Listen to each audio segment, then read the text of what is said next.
आज हम लोग देखने जा रहे हैं इतिहास का एक टॉपिक जिसका नाम है मैसूर का युद्ध। ये आधुनिक भारत का सबसे अहम टॉपिक में से एक है। देखिए, अब एग्जाम में जो पूछा गया पहला ही क्वेश्चन से मैंने शुरू किया। देखिए, 1565 ईस्वी में, है ना, इस 1565 ईस्वी में बन्नी हट्टी युद्ध बोलते हैं या इसको बोलते हैं तालीकोटा का युद्ध, है ना। ये इम्पोर्टेंट है। बनहट्टी का युद्ध कब हुआ, तालीकोटा का युद्ध कब हुआ, 1565 बोलेंगे। इसमें क्या हुआ, इस युद्ध के पश्चात ना विजयनगर का पतन होने लगा। पतन स्टार्ट यहाँ से हो गया, ठीक ना।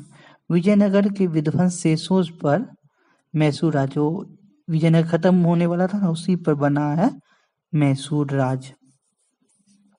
1612 में वोडियार या वाडियार बोलते हैं, ओडियार भी बोलते हैं, ठीक है ना, तो नाम सब देख लीजिएगा, की स्थापना हुआ। यह एक हिंदू राजवंश था। प्रथम शासक था कृष्णराज, ठीक है ना, वन, कृष्णराज वन। 1740 का दशक चिक्का चिक्का कृष्णराज नामक शासक का था, ठीक है ना, नामक शासक था 1740 के दशक में। इसके दो मंत्री थे। 1740 के दशक में दो मंत्री थे। इसका नाम, एक का नाम है देवराज, एक का नंदराज। ये दो नाम याद रखिएगा, देवराज और नंदराज, दो इसके मंत्री थे। नंदराज के शासनकाल में हैदर अली ने अपना राजनीतिक जीवन एक सैनिक के रूप में प्रारंभ किया। कौन सैनिक थे? घुड़सवार सैनिक थे, ठीक है ना। घुड़सवार अपनी योग्यता के बल पर एक शासक बने। बहुत बड़ी बात होता है मॉडर्न इतिहास में कि कोई इतना योग्य हो। हैदर अली का उत्कर्ष 1755 से 1761, ठीक है ना, 1755 से 1761 में इसका उदय हुआ, ठीक ना। यहाँ पे कुछ ध्यान देना है। दक्षिण भारत में त्रिकोणीय संघर्ष था, ठीक है ना। हर समय झगड़ा इस समय चलते रहता था। यही कारण बनेगा मैसूर युद्ध का, प्रथम द्वितीय तृतीय, यही सब कारण। अंग्रेज को मौका मिलेगा हस्तक्षेप करने का, क्योंकि लोग आपस में लड़ते थे, तो अंग्रेज को मौका मिला कि अब इनके मामले में हस्तक्षेप करेगा, तभी युद्ध का कारण बन गया। हैदर अली थे। त्रिकोणीय संघर्ष में क्या था, हैदराबाद के निजाम थे और मैसूर के सूबेदार एवं कर्नाटक के उत्तराधिकारी, ये सब में युद्ध चलते रहता था। यहाँ याद रखना 1755 में ना डिंडीगुल का फौजदार नियुक्त किया गया। किसे? हैदर अली को कहा गया, डिंडीगुल का जो ना सूबेदार फौजदार नियुक्त किया गया। अब यहाँ देखना है 1759 से 60 के बीच मैसूर पर मराठों के लगातार आक्रमण हो रहे थे, ठीक है। 1759 में एक सैनिक के रूप में हैदर अली मैसूर सेना में एक प्रमुख अधिकारी बना, ठीक है ना। इसको जो बना है कौन? मंत्री का नाम था नंदराज के सहयोग से बना, ठीक है ना। यही दो भाई दोनों शासन कर रहा था, ठीक है ना। देखिए, सैन्य सुधार, फ्रांसीसी की मदद से डिंडीगुल में आधुनिक शस्त्रागार की स्थापना की। देखिए, एग्जाम में कंफ्यूजन हो जाता है कि टीपू ने किया है, हैदर ने किया, या देखिए हैदर अली ने किया था। क्या किया था? डिंडीगुल, है ना, डिंडीगुल में आधुनिक शस्त्रागार मतलब हथियार रखने वाला स्थापना किसकी मदद से? फ्रांसीसी की मदद से, याद रखिएगा आप लोग। अब यहाँ पे देखिए 1761 में कूटनीतिक राजनीति में देवराय और नंदराज को संन्यास लेने पर मजबूर कर दिया। मैसूर का शासन अपने हाथ में ले लिए। कौन ले लिए? हैदर अली जी। अब आगे बढ़ते हैं। इनकी राजधानी थी श्रीरंगपट्टनम, ठीक। 1761 से 67 के मध्य हैदर अली ने आर्थिक एवं सामरिक रूप से मैसूर को अत्याधुनिक और शक्तिशाली बनाया। देखिए, प्रथम आंग्ल मैसूर युद्ध जो हुआ 1767 से लेकर 1769 के बीच में हुआ। 69 के बीच में हुआ।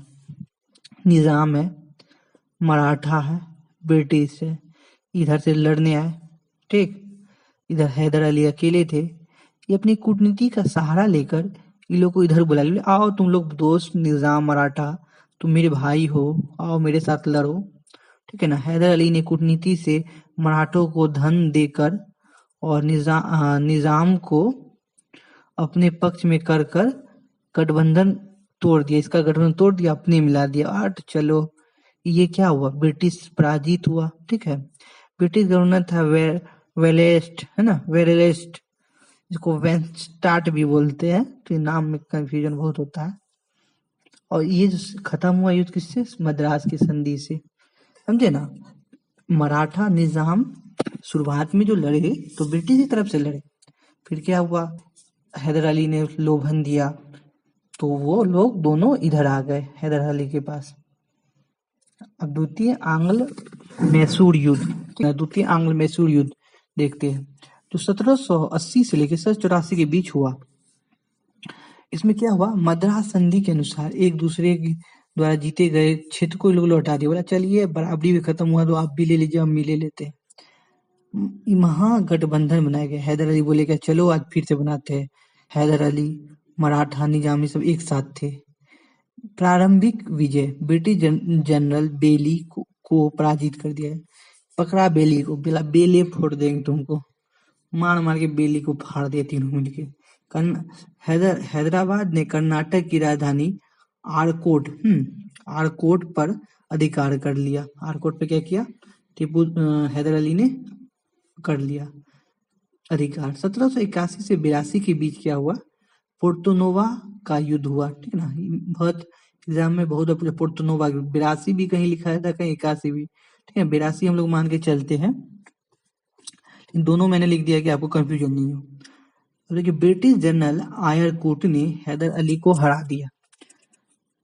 बहुत बड़ी बात होती है, एक छोटा सा गवर्नर और किसी शासक को हरा दे, समझे ना। ये द्वितीय विश्व युद्ध, मतलब द्वितीय जो युद्ध हुआ उसका कारण क्या था, तत्कालीन कारण था। फ्रांसीसी की भारत में स्थायी राजधानी पांडिचेरी थी, ठीक है ना। पांडिचेरी का एकमात्र फ्रांसीसी केंद्र था माहे। ब्रिटिश ने माहे पर आक्रमण कर दिया और इसके पश्चात युद्ध का बिगुल बज गया। जो बंगाल के गवर्नर थे वैरेन हेस्टिंग 1782 से 85 के बीच थे, तो उस समय वो थे, ठीक है ना। देखिए यहाँ पे आपको याद रखना है, उससे पहले, याद रखने से पहले आप क्या कीजिए, चैनल जाकर जल्दी सब्सक्राइब कर दीजिए और लाइक कर दीजिए और कमेंट कर दीजिए, प्यारा सा कमेंट, और अपने दोस्तों को थोड़ा थोड़ा शेयर भी कर सकते हैं अगर अच्छे लगे तो, ठीक है ना। युद्ध के मध्यकाल में फिर मराठा और निजाम ने पाला बदल लिया। युद्ध के बीच में क्या हुआ, मराठा उधर चल गए, मराठा कभी इधर जाए कभी इधर, पता नहीं लोग कितना कंफ्यूज थे, ठीक है ना। हैदर अली की मृत्यु एवं युद्ध का अंत। 1782 में पोर्टोनोवा का युद्ध में घायल होने के पश्चात कैंसर से हैदर अली की मृत्यु के, चलिए नेचुरल मृत्यु हुआ, ठीक है ना, कैंसर से मृत्यु हो गई, इनका नेतृत्व परिवर्तन हो गया, ठीक है ना। अब टीपू सुल्तान ने युद्ध का भार अपने कंधों पर ले लिया। सैन्य कार्रवाई, टीपू ने ब्रिटिश जनरल मैथ्यूज को पराजित किया, यानी कि मैथ्यूज को पराजित कर दिया। अरे मैथ्यूज लड़ोगे, ठीक है ना, तो उसको पराजित कर दिया। 1784 में मैंगलोर की संधि द्वारा युद्ध की समाप्ति हो गई। इस युद्ध के अनुसार एक दूसरे के जीते हुए क्षेत्र लौटा दिए गए। फिर ये मतलब युद्ध समाप्त हुआ तो बोले लीजिए अपना क्षेत्र हम भी ले लेते हैं। आपको अगर इसका पीडीएफ चाहिए तो यहाँ पे मैं टेलीग्राम का ये स्क्रीनशॉट है, तो इस मतलब क्यूआर है, तो उसको स्कैन कीजिए तो मिल जाएगा। तो मिल के बाबा पीसीएस लिखिए 07, तो उससे भी आपको मिल जाएगा टेलीग्राम पे। टीपू एक आधुनिक शासक। टीपू को आधुनिक शासक क्यों कहते हैं, ये इनकी विचार बहुत दूरगामी थे, ये एक समान शासक नहीं था, ठीक है ना। ये दूर के देशों से पत्राचार करते थे। मध्यकाल में पत्राचार दूर के देशों से बहुत बड़ी बात होती है, इतना दूरगामी सोच के थे, ठीक है ना। तो इनमें सुधार क्या क्या किया, सैन्य एवं व्यावसायिक सुधार किए, ठीक है ना। सेना में भी सुधार किया, व्यवसाय सब में भी सुधार किया, ठीक है। राजधानी ऋषिकेशपट्टनम थी। फ्रांसीसी क्रांति से अत्यधिक प्रभावित थे। इनको विदेश में क्या चल रहा उनका भी ख्याल था, तो मतलब उनकी विदेश नीति में सोच कितना आप समझ सकते हैं, विदेश नीति का सोच इसका कितना ऊपर हो सकता है इस आदमी का। 1786 में नौसेना बोर्ड का गठन किया गया, है ना। नौसेना बोर्ड का गठन किया गया। दो प्रमुख बंदरगाह मैंगलोर और मोलिदाबाद है था उस समय का, ठीक है। यहाँ व्यापार पे क्या किया इन्होंने, मैसूर में व्यापार को उन्नत अवस्था पहुंचाया विदेशों के साथ व्यापारिक संबंध स्थापित किए। उद्योगों पर व्यापारिक अधिकारियों यानी गुमास्ता की नियुक्ति की। गुमास्ता की नियुक्ति की। कौन किए? नाम याद रखिएगा उनका। क्या नाम है उनका? टीपू सुल्तान। आधुनिक भारत उपाधि देखिए क्या लिए। आधुनिक भारत में पहले शासक जिन्होंने सुल्तान की उपाधि धारण की, सुल्तान या पादशाह। टीपू के नवाचार एवं धर्मनिरपेक्षता। उसने भारत में फ्रांसीसी तर्ज पर जैकोबिन क्लब की स्थापना करवाई। श्रीरंगपट्टनम में फ्रांसीसी मित्रता के प्रतीक स्वतंत्रता वृक्ष को रोपा। याद है ना? स्वतंत्रता वृक्ष। आपको ये बताना, फ्रांसीसी क्रांति से हम लोग प्रेरित होके संविधान में कौन शब्द को मतलब से प्रेरित है, कौन शब्द, ठीक है ना, बताना आप लोग को। इतिहास के अनुसार टीपू सुल्तान नेपोलियन बोनापार्ट के साथ पत्र व्यवहार करता था। उन्होंने नया कैलेंडर जारी किया। हिंदू देवी देवताओं की आकृति सिक्के जारी किए। धर्मनिरपेक्ष प्रकृति, वह एक धर्मनिरपेक्ष शासक था, ठीक है ना। उन्होंने श्रृंगेरी में एक हिंदू मंदिर मरम्मत की और धन भी दिया। बहुत इतिहासकार बोलते हैं कि अंग्रेज ये धर्मनिरपेक्ष नहीं था, मंदिर तोड़ा, ये तोड़ा, तो ये है कि वो धर्म निरपेक्ष शासक है। इसका उदाहरण आप देखिए, श्रृंगेरी में क्या किया? श्रृंगेरी मंदिर की मरम्मत कराई। तृतीय युद्ध की ओर। साम्राज्यवादी इतिहासकार ने टीपू सुल्तान को सीधे दैत्य, ठीक है ना, जो उस समय का इतिहासकार है ना, अंग्रेज सब बोलता है सीधा दैत्य है, मतलब गुंडा है, गुंडा, ठीक ना। युद्ध में पहली बार रॉकेट मॉडल का लॉन्च किया इसी ने, रॉकेट सबसे पहले 1789 में टीपू सुल्तान ने त्रावणकोर के खिलाफ युद्ध की घोषणा कर दी। बोले त्रावणकोर अंग्रेज का तुम दोस्ती करेगा रे, त्रावणकोर पुरकस मारे, ठीक है। त्रावणकोर ब्रिटिश का मित्र राज था, जिसके कारण आंग्ल मैसूर तृतीय युद्ध की पृष्ठभूमि तैयार हो गई। जो 1790 में तृतीय मैसूर युद्ध शुरू हो गया। ब्रिटिश गवर्नर था लॉर्ड कॉर्नवालिस, ठीक है ना, कॉर्नवालिस ने टीपू सुल्तान के खिलाफ मराठा और निजाम को अपने साथ कर युद्ध की घोषणा कर दी। पकड़ लिया, बोला अरे मराठा भैया, निजाम भैया मेरे साथ रहना, कॉर्नवालिस बोला। चलिए लड़ने चलेंगे अपना लोग। टीपू की पराजय, ठीक है, टीपू सुल्तान पराजय हुआ और श्रीरंगपट्टनम की संधि करना पड़ा। भारी जुर्माना लगा, 3 करोड़ रुपए का हर्जाना, और टीपू सुल्तान के कुछ भाग छीन लिए गए थे। उसका क्षेत्र था, उसको अधिकार को छीन लिया गया। इसी युद्ध में कॉर्नवालिस कहता है, हमने अपने मित्रों की शक्तिशाली बनाए बिना हमने शत्रु को कुचल डाला। ठीक, परिणाम क्या? मैसूर को आर्थिक स्वतंत्रता बनाए रखने में कठिनाई होने लगी और श्रीरंगपट्टनम की संधि कुछ समय पश्चात असफल सिद्ध हुई। टीपू था स्वाभिमानी आदमी, अब वो चतुर युद्ध के लिए तैयार हो गया। अंग्रेज वेलेस्ली बोला, भाई तुम ना सहायक संधि कर लो, तो वो छोड़ देंगे। तो टीपू बोलते हैं नहीं, सर कटा सकते, इन गीदड़ों कुत्तों के सामने सर झुका नहीं सकते। एक मर्द था, ठीक है ना, याद रखिएगा उनका नाम टीपू सुल्तान। चतुर्थ युद्ध क्या हुआ? 1798 में क्या हुआ? लॉर्ड वेलेस्ली ने टीपू सुल्तान को सहायक संधि हस्ताक्षर करने को कहा, भाई कर दो भाई, परंतु टीपू ने बोला नहीं कर सकते भाई। वेलेस्ली ने बोला टीपू पर नेपोलियन बोनापार्ट से पत्र व्यवहार का आरोप लगाया, बोला तुम दूसरे देश से बात कर रहे हो, तुम हमारे लिए खतरा हो।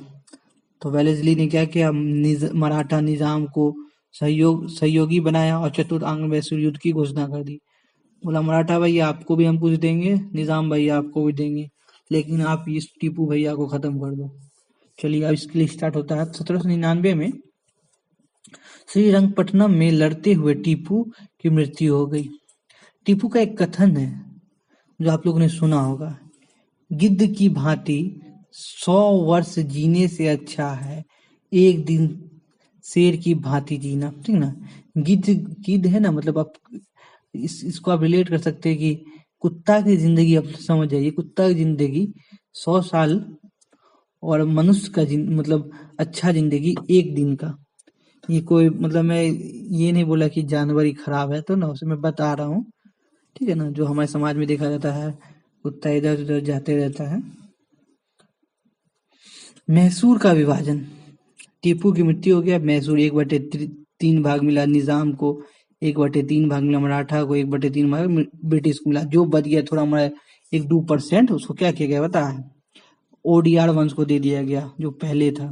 राज्य के एक छोटा से भाग को पुनः ओडियार वंश को स्थापित कर दिया गया और नए शासक ने ब्रिटिश के साथ सहायक संधि पर हस्ताक्षर किए, ठीक है। और क्या है, मैसूर को पूर्णतः ब्रिटिश नियंत्रण में आ गया, ठीक है। अभी रुकिए, आप लोग जाइए नहीं, अभी फिर से आपको एक चीज बताएंगे जो क्विक में बताएंगे। देखिए, आपको क्विक में बताएंगे। देखिए, कंपनी और मैसूर के बीच कैसे युद्ध भरा, तो वो देखेंगे। मैसूर पर ना वाडियार वंश का के शासक कृष्णराज का शासन था, ठीक है। लेकिन वास्तविक शासन कौन कर रहे थे, नंदराज और देवराज, ये दोनों शासन करते। हैदर की आक्रामक नीति अंग्रेज के साथ मराठा निजाम को चिंतित कर रहे थे, हम और महत्वाकांक्षी प्रथम मैसूर युद्ध का कारण बना। हैदर अली जो थे ना, एक घुड़सवार से शुरू हुए और 1761 में मैसूर पर नियंत्रण स्थापित कर लिया। उन्होंने अपना साम्राज्य को विस्तार किया, कर्नाटक केरल में 1761 से 67 के बीच किया। इसी बीच अंग्रेज का आगमन हो गया, युद्ध की पृष्ठभूमि तैयार हो गई। प्रथम आंग्ल मैसूर युद्ध जो हुआ 1767 से 69 के बीच में हुआ। इस पे जो युद्ध हुआ ना, इसमें मद्रास की संधि हुई और वेंस्टाड जो है, वेलेंस्टेड बोलते या वेंस्टाड बोलते, ये थे उस समय गवर्नर जनरल थे। द्वितीय आंग्ल मैसूर युद्ध जो हुआ ना 1780 से 84 के बीच हुआ, ये मंगलोर की संधि हुई और इस समय गवर्नर थे वैरेन हेस्टिंग। तृतीय आंग्ल मैसूर युद्ध 1790 से 1792 के बीच श्रीरंगपट्टनम की संधि हुई, उस समय थे कॉर्नवालिस। चतुर्थ आंग्ल मैसूर युद्ध 1799 में, उस समय के शासक थे वालाजली। तृतीय आंग्ल मैसूर युद्ध में ना एक कथन बहुत ही फेमस हुआ है, हम अपने मित्रों को शक्तिशाली बनाए बिना शत्रु को कमजोर कर दिया। ये देखिए 3 आंग्ल मैसूर युद्ध कैसे कैसे हुए, संक्षिप्त में है, ठीक है। प्रथम आंग्ल मैसूर युद्ध जो हुआ 1767 से 69 के बीच मद्रास संधि हुई, प्रमुख व्यक्ति थे हैदर अली। द्वितीय जो हुआ मद्रास की संधि का उल्लंघन था, कि अंग्रेज बोला था कि हम साथ देंगे मराठा, मतलब मैं हैदर अली का कुछ भी हो तो, कोई पड़ोसी राज हमला करे तो, लेकिन नहीं दिया, तो इसके कारण युद्ध छिड़ गया। ब्रिटिश ने हैदर का साथ नहीं दिया और अंग्रेज ने माहे पर कब्जा कर लिया। माहे पर कब्जा कर लिया, जो हैदर अली इसके संरक्षण क्षेत्र था, ठीक है। हरदयाल कंपनी को कि आप कुछ भी कीजिए, फैक्ट्री चलाइए, ठीक है ना, और उसके क्षेत्र पे हमला कर दिया, तो ये भी युद्ध का कारण था।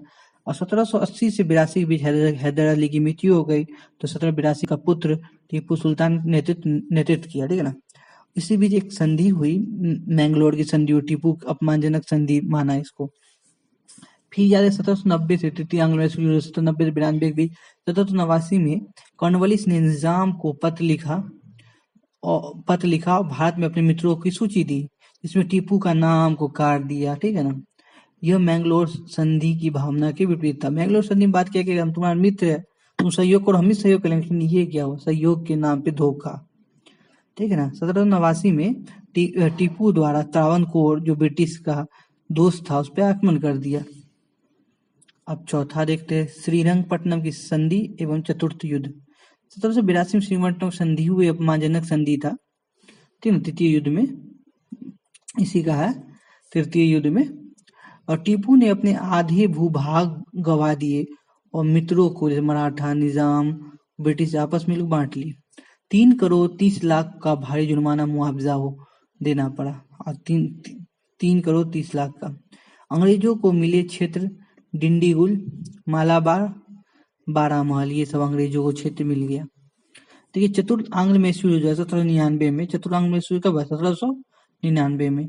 1799 में वेलेस्ली ने अपने छोटे भाई बोला ऑर्थर वेलेस्ली और मेजर स्टुअर्ट को भेजा, बोला जाओ टीपू के साथ, बोलो सहायक संधिकरण। टीपू बोला नहीं करेंगे, हम कुत्तों के सामने नहीं झुकेंगे, ठीक है ना।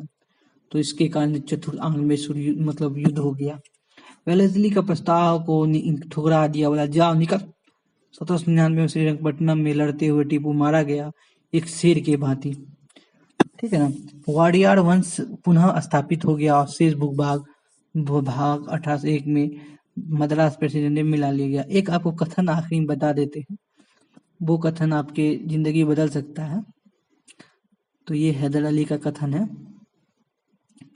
ठीक है ना। तो आप लोग इसको अपने जीवन में भी, क्योंकि ऐसा तैयारी करना, हम लोग को ऐसा तैयारी करना है इस बार बीपीएससी हो जाए या कोई भी एग्जाम आप जो दे रहे हैं, जो भी जिसमें हिस्ट्री बुझाता है उसमें ये बहुत उपयोगी है। तो आपका एग्जाम होगा ही, ठीक है ना। तो कैसे करना है, क्या करना है, तो ये देखिए। टीपू सुल्तान का कथन, यही याद रखना आप लोगों को, गिद्ध की भांति 100 वर्ष जीने से अच्छा एक दिन शेर की भांति जीना। मतलब हम लोग को ऐसा तैयारी करना है कि एक दिन शेर की तरह हमको जीना पड़े, अच्छी नौकरी मिली तब हम लोग को शेर की तरह जी पाएंगे। अगर आपको मतलब ये इसका पीडीएफ चाहिए तो आप हमारे टेलीग्राम में जुड़ सकते हैं। आपको वीडियो कैसा लगा, लाइक एंड सब्सक्राइब करना ना भूलें। आप लोग सब्सक्राइब नहीं करते, व्यू इतना आता है लेकिन सब्सक्राइब एक भी नहीं, ना लाइक आ रहा है। आप लोग सपोर्ट कीजिए अपने छोटे भाई को या अपने बड़े भाई जो समझते हैं आप। मिलते हैं एक नई वीडियो में।